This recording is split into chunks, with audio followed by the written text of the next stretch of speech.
चागुनारायणको मन्दिरमा छौँ हामी।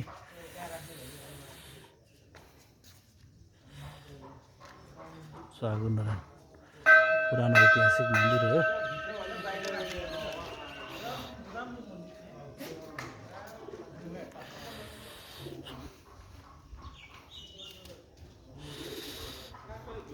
चागुनारायण मन्दिर घुम्ने गएको छौँ। धेरै पुरानो मन्दिर हो। यहाँ आउने इच्छा थियो, आज बल्ल जुर्यो। भक्तपुर नगरपालिका, चागुनारायण नगरपालिका, भक्तपुर जिल्लाको चागुनारायण नगरपालिकामा रहेको यो पुरानो चागुनारायण मन्दिरमा छु। ऐतिहासिक मन्दिर, पुरातात्विक हिसाबले महत्त्वपूर्ण छ।